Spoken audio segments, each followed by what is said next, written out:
This segment of the news has been brought to you by Sun Oil Limited.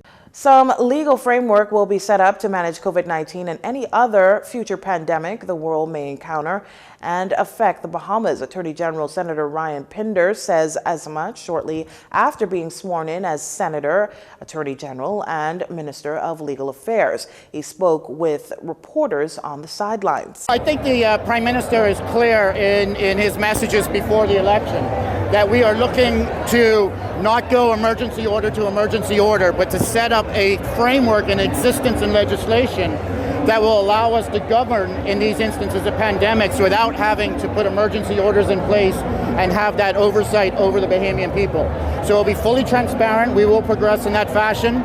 And we have to address the pandemic, and we also have to address a fair and reasonable place and a way to treat our people. Part of the Progressive Liberal Party's campaign in the lead up to election was the promise to end the emergency powers orders set up by the former Free National Movement government to mitigate against the spread of the COVID-19 virus.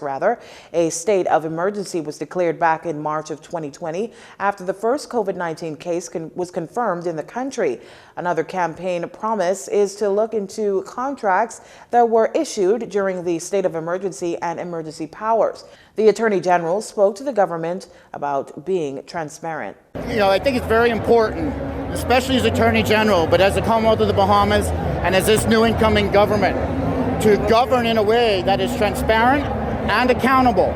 We cannot tolerate any kind of perceived corruption, whether it exists or not, and we cannot tolerate the appearance of impropriety, whether it exists or not. We have to operate in a fashion where we're conducting ourselves in honest and transparent ways.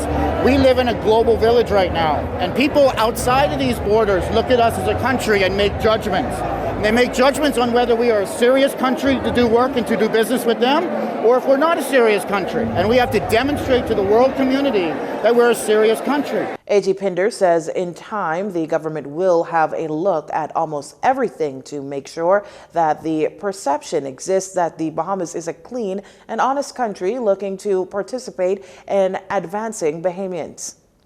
Health officials confirmed 39 additional cases of COVID-19 for Monday, September 20th, 28 confirmed here in the capital, 10 on Grand Bahama, and 1 on Exuma.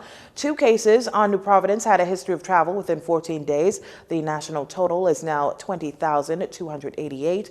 Active cases now stand at 1,623, 165 of which are in hospital. 144 patients in hospital are considered moderately ill, while 21 patients fight the virus in intensive care. 225 recoveries were reported that day, pushing total recoveries to 18,012. Unfortunately, 2 deaths were also reported on Monday, a 73-year-old woman of New Providence who died on September 9th and a 70-year-old woman also of New Providence who died yesterday. The death toll now stands at 512 with 20 deaths under investigation.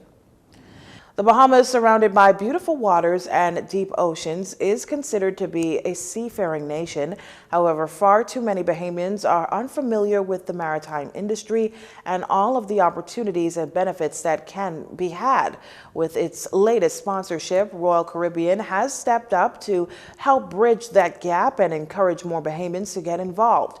Jarino Saunders has more in this report.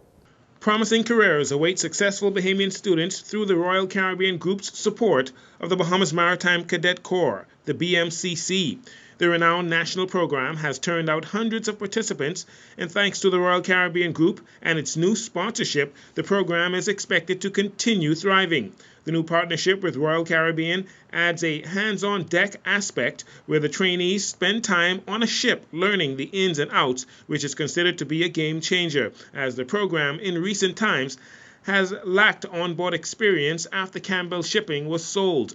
Clayton Curtis, National Coordinator of the BMCC, praised the cruise company for its support, which includes scholarships and possible career opportunities. Since 2004, more than 2,000 Bahamian students have participated in the program, focused on building awareness of opportunities in the maritime industry and prepare high school students for careers in that growing sector.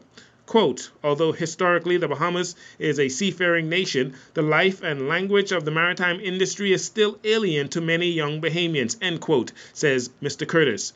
Classes for 10th to 12th graders are held after school at the C.R. Walker Senior High School, with the program also extending to Abaco, Grand Bahama, Inagua, and Eleuthera, with instructions provided by the Royal Bahamas Defense Force. According to Royal Caribbean Group Vice President Russell Benford, the sponsorship was a natural fit given the cruises company's long and supportive relationship with the Bahamas. Two Bahamians who graduated from the Cadet Corps and went on to higher training, Christoph Davis and Ivana Seymour, are already holding Office of the Watch post with Royal Caribbean. For more information on how you can get involved, you can visit www.bahamasmaritimecc.com. Chirino Saunders for JCN News. You're watching JCN News. Stay with us. This segment of the news is brought to you by Sun Oil Limited.